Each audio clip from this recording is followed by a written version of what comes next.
Okay, let's turn to our other top story. Senior lawyers are up in arms over the possible elevation of the Karnataka Chief Justice to the Supreme Court amidst allegations of disproportionate assets. Well, after complaining to the Chief Justice of India, K.G. Balakrishnan, they are now meeting Law Minister Veerappa Moily tomorrow. Ashok Pagria has the details. This is Justice P.D. Dinakaran, Karnataka High Court judge who will now go down in history for being the first judge getting summoned by the Chief Justice of India. Reason, allegations of financial irregularities, something which surfaced through this letter, written by a forum of lawyers from Madras High Court and signed by 4 senior advocates of the Supreme Court, Fali Nariman, Shanti Bhushan, Anil Diwan and Ram Jethmalani. The judge is accused in this letter of buying large pieces of land in Madras and nearby areas. The letter holds him responsible for convening bail adalat where 300 people were given bail arbitrarily. He had allegedly not paid any money to the Madras Race Club where he held a lavish reception of his daughter's marriage. He had allegedly made concessions in favor of one party in the Binny Mills case. It is most important for the judiciary that no person with shady reputation can come to the apex court. It is bad enough to be in the High Court, but apex court, whose judgments are final, it can't tolerate a single corrupt judge. Just last week, the same forum had written another letter to the Chief Justice of India, asking for judges to declare their assets before assuming their new posts. The latest revelations could well affect Justice Dinakaran's chances of becoming a Supreme Court judge, something that he was due to get. In New Delhi, with Ashok Bagaria, Sumit Pandey. So what happens next now? Joining us is Senior Counsel, one of the country's most respected jurists, Fali Nariman joins us. Appreciate your joining us, Mr. Nariman. Do you think in the first instance it's fair for you and other lawyers to publicize allegations, to make this a public campaign against a sitting High Court Chief Justice? Well, I don't know. I suppose we, as senior members of the bar, we owe it to the institution because the institution is greater than any of the judges in it. And this particular allegations were made by responsible members of the Madras bar. I personally don't know anything about them, but I believe those members of the bar who are responsible and who have made those allegations. And therefore, I thought that it was important that we should have bring it to the notice of the Chief Justice. He was kind enough to say, yes, he'll look into it. He didn't say that, no, we've already given our recommendation. And apparently from this morning's Hindu, he did look into it. Now with what result, I don't know. Because the bar does not have the right to appoint judges or nor to veto judges' appointments. All that power that we have, if at all, is to warn, to tell the highest judiciary and the people who recommend the appointment that, look, there is some danger in this person.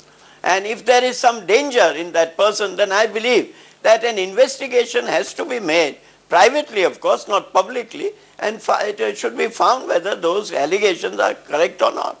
You're saying privately, not publicly, but Mr. Nariman, you have your colleagues, Mr. Shanti Bhushan and others at the Madras Bar have all gone public. Why that? I don't know why. Yes, you are absolutely right. This was not made public. In fact, I don't know how all the newspapers got this letter. It was a personal letter to the Chief Justice and other members of the collegium. Shanti Bhushan and I went and spoke to the Chief Justice, and then suddenly after 2 days I find that it is in the media, because I suppose nothing remains a secret in our country. That's all. But Mr. Nariman, if you believe that the allegations are true in the first instance, why haven't you demanded his dismissal anyway? He is the Supreme Court, he is the Chief Justice of Karnataka. Why have you raised this issue only at a time when he is to be elevated to the Supreme Court, sir?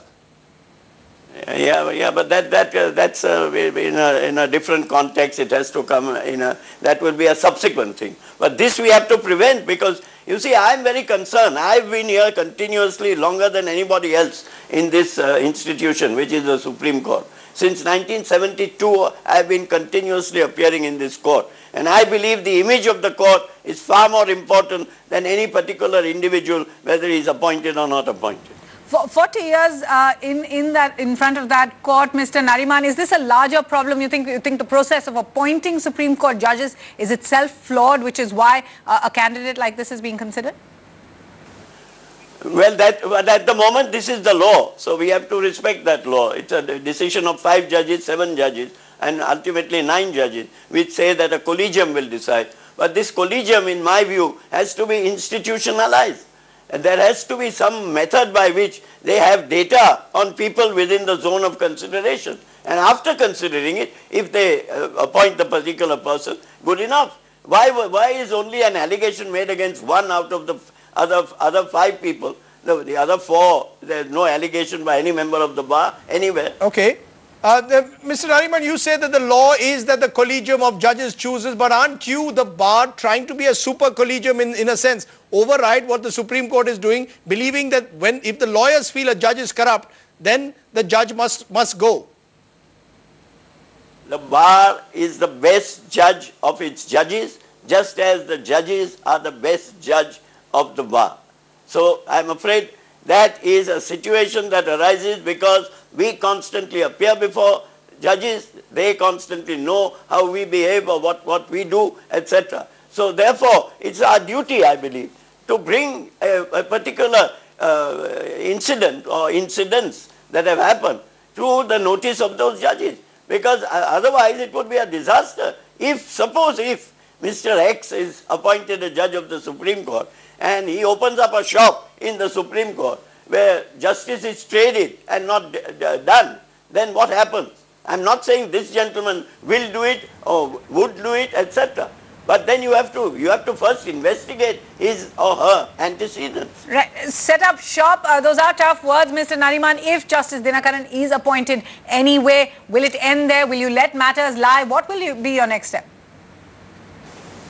No, there's no question of going further. I mean, this is what we have to do. I don't know why you are in this confrontational mood, because there shouldn't be a confrontation. The idea is not to have a confrontation with judges. The idea is to bring to their notice something that they may not have noticed. That's all. Okay, Mr. Nariman, appreciate your joining us. We are told you are meeting the law minister tomorrow, so we've clearly not heard the last of this battle against the Karnataka Chief Justice. Appreciate your joining us here on India at 9. Let's turn to another CNN IBN exclusive.